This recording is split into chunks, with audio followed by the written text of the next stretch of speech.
Good morning, students. Welcome you all to my YouTube channel PEC Academy Kurukshetra. My dear students, today I am here to discuss along with you the most important article. The article is reverberation. On this article I have taken from class 9th chapter 12th sound. बहुत ही important topic है और बहुत बार इस तरह के जो articles हैं कि इको क्या होता है, रिवर्बरेशंस क्या होता है, right A short note on it, ये 3 मार्क्स के क्वेश्चन आपसे पूछ लिए जाते हैं। इको क्या होता है ये मैं पिछली वीडियो में आपके साथ डिस्कस कर चुका हूँ। नाउ आज हम डिस्कस करेंगे रिवर्बरेशन।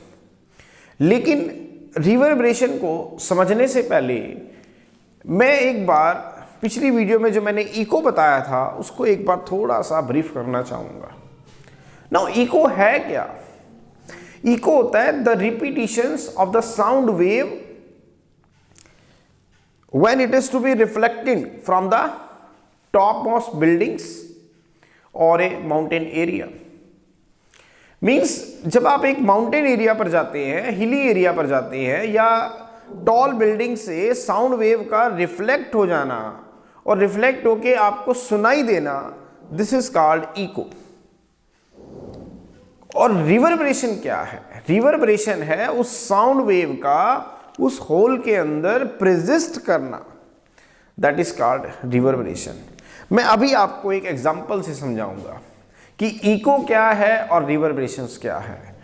देखो अभी मैं आई एम जस्ट शाउटिंग और वी कैन से कि मैं अभी एक नाम पुकारूंगा, उस नाम के थ्रू मैं आपको समझाऊंगा कि इको क्या है और रिवर्बरेशन क्या है। Echo means reflection of the sound waves, repetitions हो जाना साउंड वेव्स का। जैसे कि फॉर एग्जांपल अभी मैं एक नाम लेने जा रहा हूं और उस नाम के थ्रू मैं आपको समझाऊंगा कि इको और रिवर्बरेशन में फर्क क्या है। चलिए स्टार्ट करते हैं।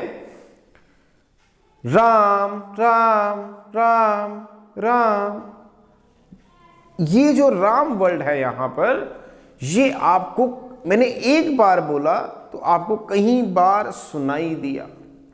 ऐसा क्यों हुआ? क्योंकि ये जो राम वर्ड था, ये जो साउंड थी, ये जो उस टॉप बिल्डिंग्स जो हैं उससे रिफ्लेक्ट होके आपको बार बार सुनाई दे रही हैं। तो ये जो रिपीटिशंस हो रहा है साउंड वेव का, दिस इज कॉल्ड इको। मैं दोबारा सुना रहा हूं, Ram Ram Ram Ram, this is called eco.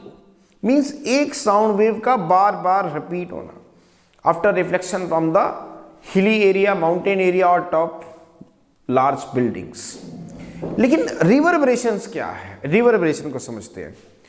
Ram Ram means ये जब मैंने राम वर्ड यूज किया राम, तो ये राम जो है आपको काफी लंबा खींच के सुनाई दिया। मीन्स ये जो राम वर्ड था ये प्रेजिस्ट किया उस हॉल के अंदर जहां पे मान लेते हैं कोई सोफा नहीं है, कोई चेयर नहीं है, तो जब आप आवाज लगाते हैं तो आवाज जो है गूंजती है, आवाज खिंचती है। इट मीन्स वो जो आवाज है वो वहां पे थोड़े टाइम के लिए प्रेजिस्ट करेगी। This is called reverberations. जैसे आप बोलेंगे राम राम राम राम, मीन्स आपने जब राम बोला तो ये राम वर्ड आपको बार बार सुनाई दे रहा है, दिस इज कॉल्ड इको। लेकिन अब रिवर्बरेशन को समझते हैं। राम राम मीन्स सोर्स ने एक बार राम वर्ड जनरेट कर दिया और राम वर्ड लेकिन आपको लॉन्ग टाइम तक सुनाई दे रहा है, वो वर्ड खिंच गया है, दिस इज कॉल्ड रिवर्बरेशन। जैसे कि अब आप सिनेमा हॉल्स में कुछ बोलते हैं जब, तो वो जो साउंड वेव जो है वो खिंच जाती है, गूंजने लग जाती है। रिपीटिशन नहीं होता इसमें वो वर्ड जो है, वो जो साउंड वेव जो है वो आपको लॉन्ग टाइम तक प्रेजिस्ट करती है, वहां पे वो खिंच जाती है, दिस इज कॉल्ड रिवर्बरेशन। ऐसा क्यों होता है? क्योंकि जो उसकी वॉल्स हैं वो मल्टीपल रिफ्लेक्शंस के कंसेप्ट को फॉलो करती हैं और वो तब तक आवाज़ आपको सुनाई देती है जब तक कि उसकी इंटेंसिटी मिनिमम ना हो जाए। वो मीन्स जब तक ऑडिबल की रेंज में रहेगी आपको सुनाई देगी, जब तक वो अनऑडिबल ना हो जाए। मैं दोबारा इको रिपीट कर रहा हूँ। Echo means repetition, Ram Ram Ram Ram, this is echo. Now what is reverberations? Ram Ram, this is reverberation. जब आपने राम वर्ड पुकारा तो राम जो था उस हॉल के अंदर लॉन्ग टाइम तक खिंच गया, राम नहीं रहा, वो राम खिंच गया। This is called reverberation.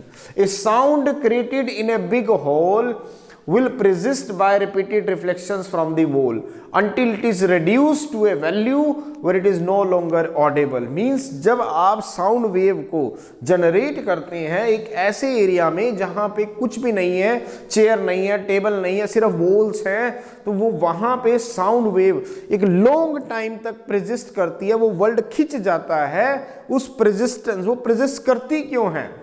Multiple reflection of sound की वजह से, क्योंकि उस हॉल के अंदर मल्टीपल रिफ्लेक्शंस हो रहा है जिसके कारण वो साउंड वेव वहां पे प्रेजिस्ट कर रही है और वो तब तक प्रेजिस्ट करेगी जब तक वो एक ऐसी वैल्यू पे नहीं पहुंच जाती जो नो लॉन्गर ऑडिबल है। तो this repeated reflection that result, ये जो मल्टीपल रिफ्लेक्शंस वहां हो रहे थे उसका रिजल्ट क्या हुआ?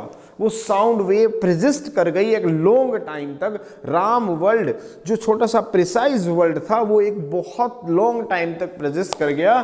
This is called reverberation.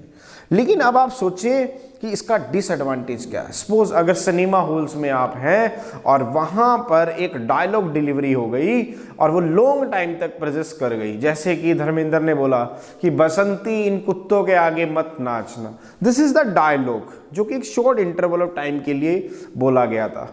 अब क्या है कि अगर ये डायलॉग वहां पर सपोज करते हैं रिवर्बरेशन हो रहा है, तो जब धर्मेंद्र ने ये डायलॉग बोला कि बसंती इन कुत्तों के आगे मत नाचना, लेकिन अगर वो लॉन्ग टाइम तक प्रेजिस्ट कर गया तो हेमा मालिनी तो नाच रही है गब्बर सिंह के कुत्तों के आगे, लेकिन वहां पर वो लॉन्ग टाइम तक प्रेजिस्ट कर गया, तो दिस इज कॉल्ड रिवर्बरेशन। तो यहां गड़बड़ हो गई। इसीलिए सिनेमा हॉल्स में हम रिवर्बरेशंस के कंसेप्ट को मिनिमाइज करते हैं।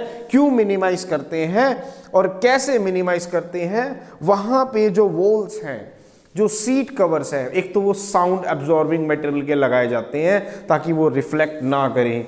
Second, to reduce reverberations the roof and the walls of the auditorium are generally covered with the sound absorbing material। means ताकि वो साउंड वहां से मल्टीपल रिफ्लेक्शन के कंसेप्ट को फॉलो ना करे और वो लॉन्ग टाइम तक प्रेजिस्ट वहां पर ना करे। नहीं तो वो डायलॉग अभी प्रेजिस्ट कर रहा था जो धर्मेंद्र ने बोला था और वहां पर बसंती इन कुत्तों के आगे नाच रही है, तो ये गलत हो गया था। इसीलिए वहां पर रिवर्बरेशंस के कंसेप्ट को मिनिमाइज किया जाता है। और सेकंड, कैसे कर सकते हैं? सीट मटेरियल्स जो आप सेलेक्ट कर रहे हैं, जो वहां पर सीट्स लगाई गई हैं, उनके जो सीट्स कवर्स है, वो जो सीट्स है जिसकी वो बन रही है वो साउंड एब्जॉर्बिंग मटेरियल की होनी चाहिए। तो this is the difference between echo and reverberations. 2 marks का क्वेश्चन है, आपके फाइनल एग्जाम में पूछ लिया जाता है। सो at last, my dear students, again I'm saying, if you like my videos, like my effort, then please don't be forget